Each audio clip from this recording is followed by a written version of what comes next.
By the way, if you can hear me better tonight and everyone else, thank Bert. He doesn't get enough thanks sometimes, and he was working hard on our sound, so thank him. A reading from the 19th chapter of Luke. Jesus entered Jericho and was passing through. A man was there by the name of Zacchaeus. He was a chief tax collector and was wealthy. He wanted to see who Jesus was, but because he was short, he could not see over the crowd. So he ran ahead and climbed a sycamore fig tree to see him, since Jesus was coming that way. When Jesus reached the spot, he looked up and said to him, "Zacchaeus, come down immediately. I must stay at your house today." So he came down at once and welcomed him gladly. All the people saw this and began to mutter, "He has gone to the guest of a sinner, to be the guest of a sinner." But Zacchaeus stood up and said to the Lord, "Look, Lord, here and now I give half my possession to the poor.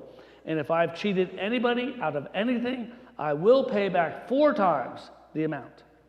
Jesus said to him, "Today salvation has come to this house, because this man too is a son of Abraham. For the Son of Man came to seek and to save the lost." The gospel of the Lord. So where's the table in that story? I think it's fairly obvious. It doesn't say the word table. But Jesus says, "Zacchaeus, I must stay at your house today." And as we mentioned last week, we know back in those days there wasn't probably a table per se, but the table was on the floor and cushions and prepared a meal. It was table fellowship for sure. So how might tables bring us together? How can we invite those to our tables whom we think do not deserve to be there, but who greatly need such a meal? People with whom we think maybe we shouldn't be caught dead eating. And most important, how might the presence of others at our tables, people whom we invite seemingly to show them grace and welcome, that we think we're being the ones showing grace and welcome, actually be means by which God teaches us about mercy and kindness and grace and welcome. For those who were not here last week, I have to sum up where we are. Our plays this year consider table stories of one type or another from the Bible and center around 2 characters, kind of in some ways 3, but you'll hear that. In our first play, we met Greg and his nephew. This is Greg's garage, and as he is here working on this old family table around which he and his nephew Steve, Steve's father, once sat for many meals. Steve has unexpectedly showed up at Greg's garage. Steve is a graduate student. A table where Steve also ate many good meals at Grandma and Grandpa's. But we learned, did we not last week, that Steve's father and Greg's brother, Steve's uncle, are greatly conflicted. We learned that Steve's father, unintentionally but foolishly, wasted their parents' total savings in unwise investments. Could there be reconciliation? Is that why Steve is here at his Uncle Greg's house? We pick up exactly where we left off.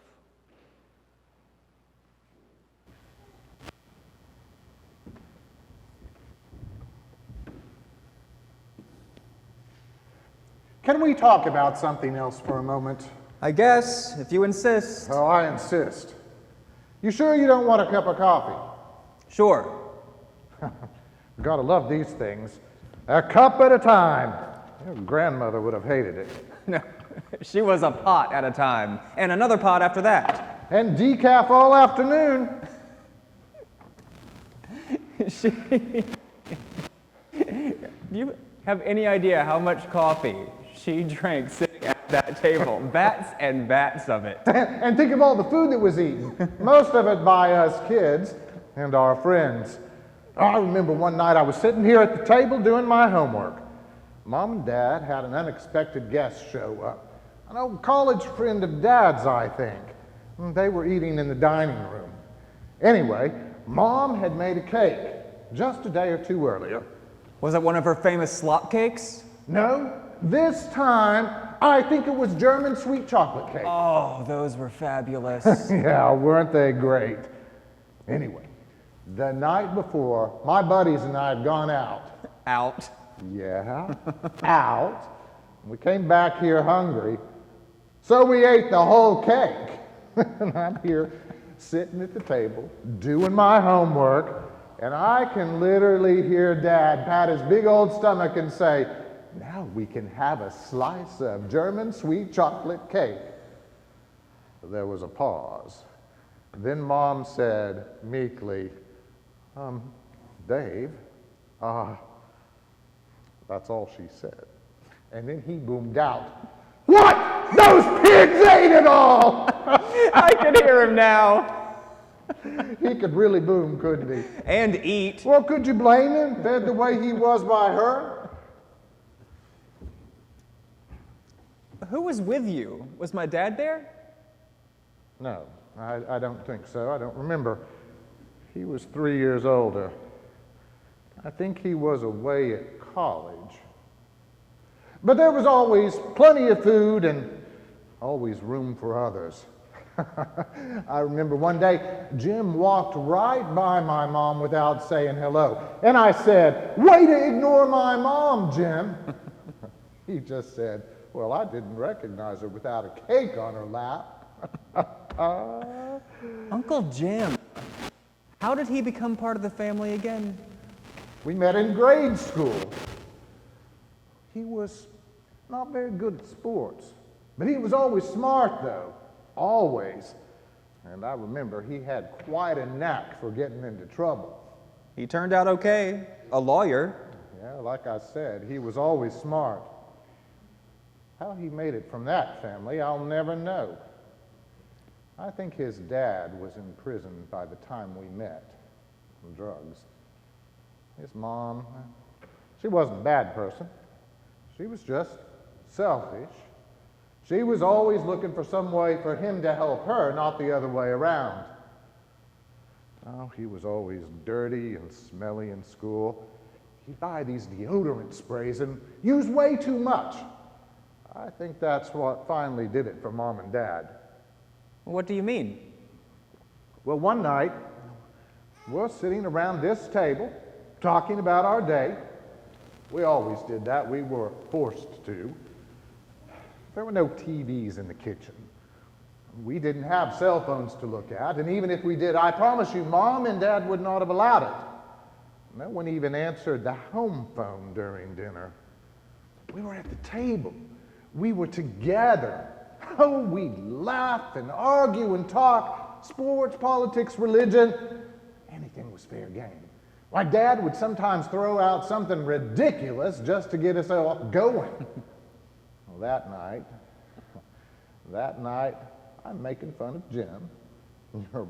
Your dad and all the others, they were laughing. I was making fun of the fact that Jim always used that deodorant spray and smelled like a French lady of the evening, if you know what I mean. Not literally, but I do know the reference. Anyway, we were having a lot of fun at Jim's expense. He wasn't there, so we didn't see much harm with it. My mom got up from the table, started clearing the dishes before everyone was done with dinner.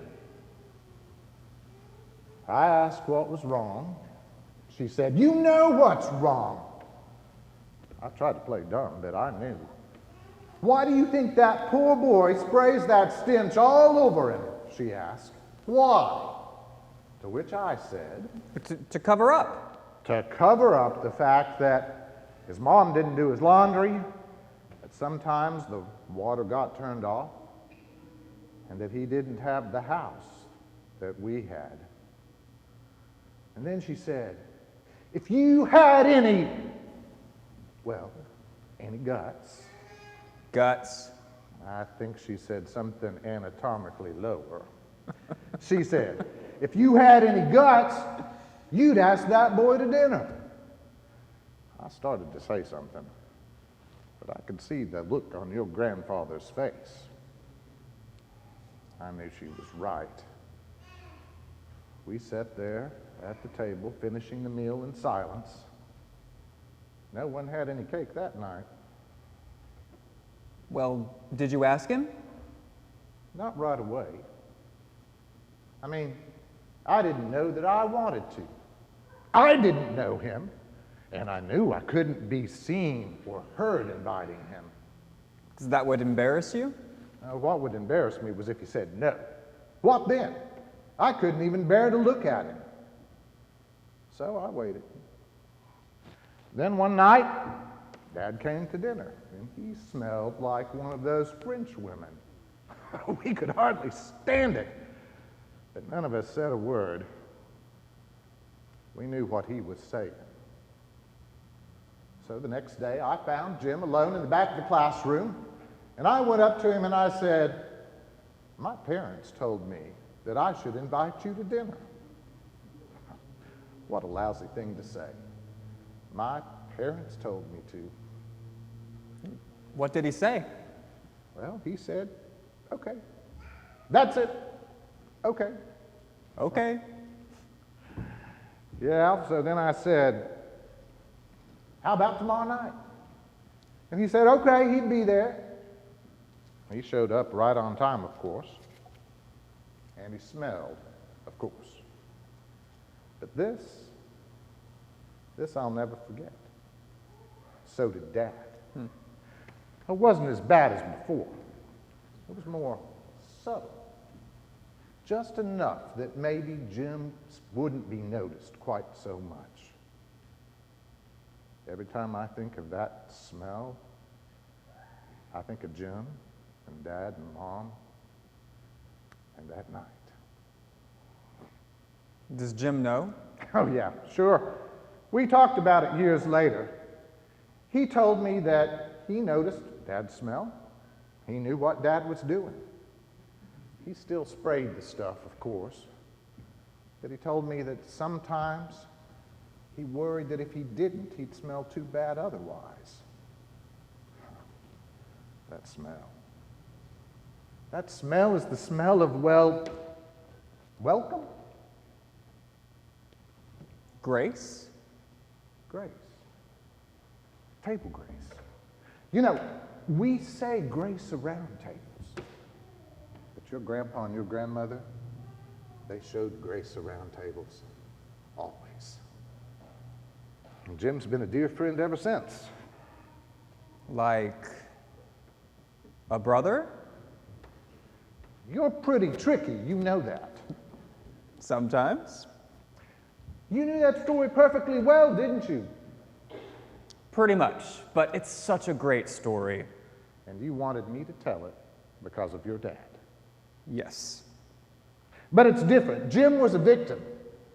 So, look, I know Dad's not a victim except of his own Stupidity? maybe.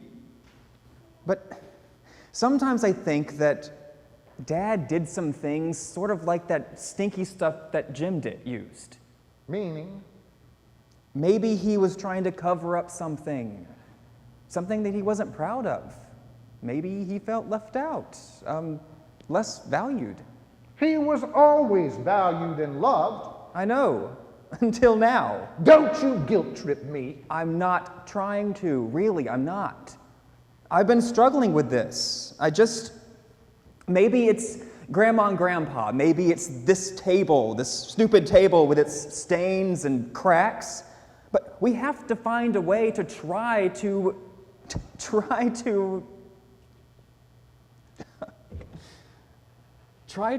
reconcile. We just have to. Like, come on, WWJD? WWJD? What would Jesus do? And you're not trying to guilt trip me. I'm just saying, just asking. I don't make a very good Jesus sometimes. That goes for all of us. And your dad didn't send you? No, honestly, he didn't. But he's here, isn't he? He's with you, isn't he?